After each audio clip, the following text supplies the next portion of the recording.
Merci Président. Eh bien, écoutez, pour ce faire, j'ai peur d'appeler M. Cruzito, J'ai ça, moi. qui vient vous Attention à présenter l'appareil. l'association Artemis. Et donc, je l'invite à nous rejoindre sur scène. Je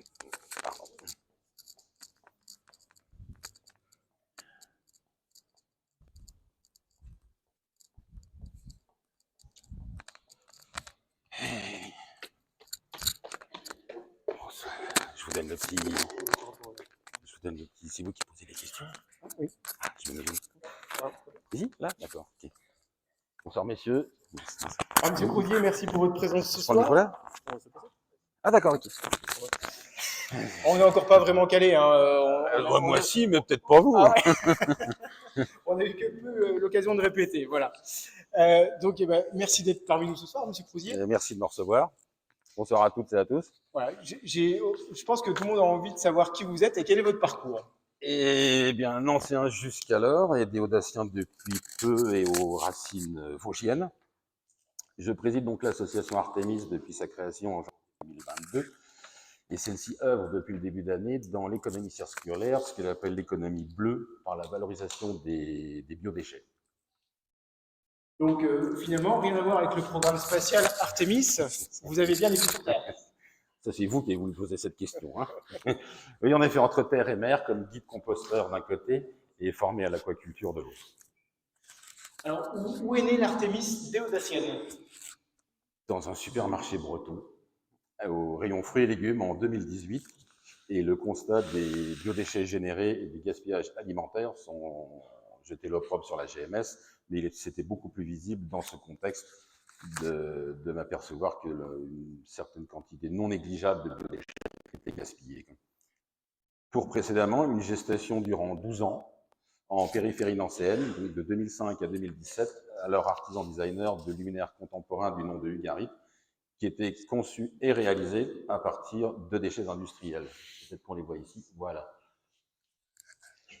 Donc, si on a bien compris, vous passez de la lumière à la terre sans changer finalement de fournisseur. En effet, Eugène Poubelle est mon distributeur officiel.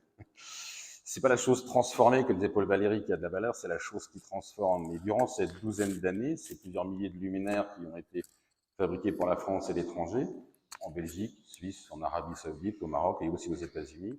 C'est l'agence bruxelloise Decide Group qui a été enluminée, Blo Immobilier, les magasins Quatornac en Bretagne et d'autres projets aussi à l'étranger, comme de la décoration événementielle pour la fête des Lumières de Lyon, les salons de Paris, de Milan et de Francfort, et aussi bien sûr la transmission des savoirs aux élèves de BTS Design de Nancy. Donc vous passez de Ugarit à Artemis sans finalement changer le design. Et bis repetita. Invariable. La seule différence, c'est que l'économie circulaire est aujourd'hui sur toutes les lèvres. Les origines, que ce soit pour Ugarit ou Artemis, sont associatives. Le suivi, par la suite, ce sera entrepreneurial, doté d'un outillage rudimentaire et des matériaux soi-disant vils. Donc peu importe la matière, ce qui compte, c'est la manière de faire. Est-ce que vous pouvez nous parler d'Artemis? Alors, Artemis, il y en a deux. Il y a l'Artemis chasseresse, mais nous avons choisi l'Artemis d'Éphèse, qui est une mère nourricière régnant sur l'universelle nature, symbole de beauté, de fertilité, de santé, du langage et bien sûr sœur d'Apollon. Elle est surnommée celle de l'eau, comme l'économie bleue qu'entreprend l'association, celle pour qui le déchet n'est pas un fardeau, puisque l'arbre qui s'en déleste à l'automne s'en renourrira après digestion par autrui. Donc cet artisanat du déchet se poursuit finalement dans le biodéchet. Et en effet, vers l'épluchure d'eux. Un seul chiffre, il y a 18 millions de tonnes en France, dans l'ADEME, de biodéchets ménagers qui sont à 90% incinérés ou enfouis. Et selon source Zero Waste, c'est 83 kilos par habitant et par an de biodéchets qui sont valorisables. Donc chez Artemis, la politique se fait à la corbeille. Artemis a donc de l'estomac.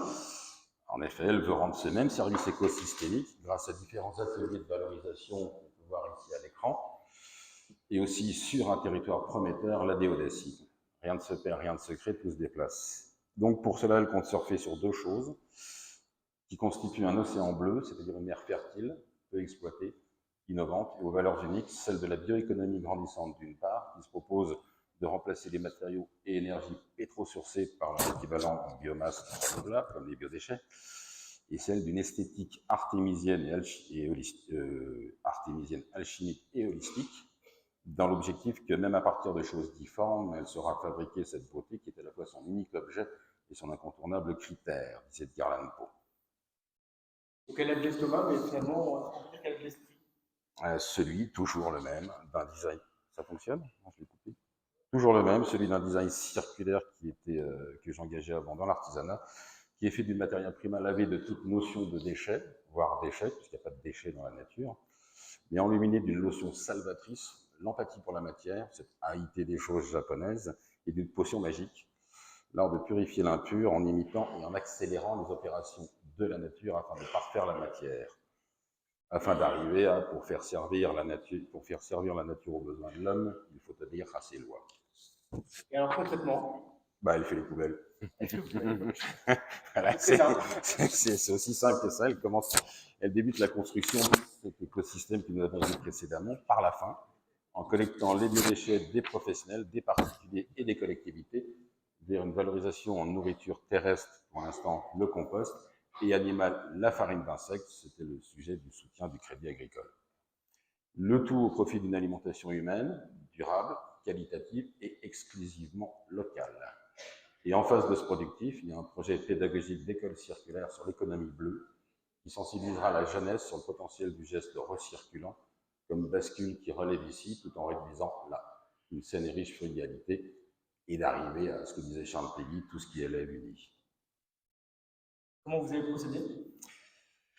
Tout d'abord, je voudrais présenter mes remerciements en parallèle à l'incubateur Écoparc de Münster et à France Active, et un remerciement tout spécial à toute l'équipe du maraîchage Vosges Ruralité Service de la rue Revel et pour son soutien. Comment allons-nous procéder? Entre réglementation et fiscalité, tout est fait pour favoriser la valorisation de ces biodéchets plutôt que l'enfouissement ou l'incinération. Donc pour l'heure, il y a 3 volets, la collecte, le compostage et la bioraffinerie expérimentale. Nous collectons de manière hebdomadaire les professionnels en caisse, ces caisses qui sont bleues que vous pouvez voir par là-bas, pour des questions de manipulation et de tri, afin d'obtenir une qualité. La co-collecte des particuliers d'une fermentation japonaise qui s'appelle le bokashi, c'est ce qui permet aux biodéchets d'être stockables. Donc le Carrefour City est le premier point de collecte. Et une collecte événementielle, comme ça a eu lieu aux éco-restos du FIC 2023 de VRS et de Transversant. Et aussi ce soir, tous les biodéchets seront collectés pour être compostés la semaine prochaine. Cette valorisation en compost favorisera un enrichissement non seulement des sols appauvris, mais aussi des habitants, puisque le maraîchage local permet moins d'inflation.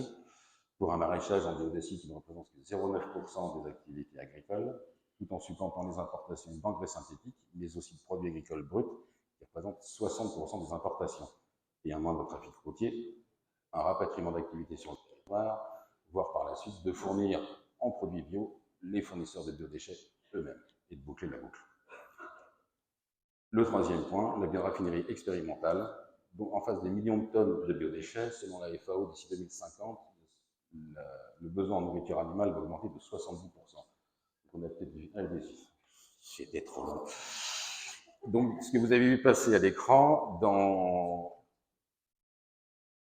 Oui, je passe directement à Non, je peux y aller, là? Oui, ouais. Donc, ce que vous avez vu passer à l'écran, donc dans la chambre froide, les coproduits de l'industrie agroalimentaire vont permettre de réaliser une mixture, une recette, qui va être donnée à des larves qui vont donc être élevées dans des caisses en plastique, chauffées à 30 degrés, dans un espace à 70% d'humidité. Durant une dizaine de jours, ces larves vont passer du stade œuf à un stade adulte de l'ordre d'à peu près 3 cm, et vont grossir d'à peu près 5 à 6 000 fois en consommant 50 à 70% des biodéchets qu'on va leur donner. Après traitement, déjà la récolte, le traitement, elles seront transformées en farine, en huile, en larves fraîches ou en larves séchées et données aux animaux, aux élevages porcins, aquacoles et avicoles. Et le larvicompost contribuera à réduire l'épuisement des sols. Et pour conclure, je citerai Berthold Brecht, la terre appartient à ceux qui la rendent meilleure.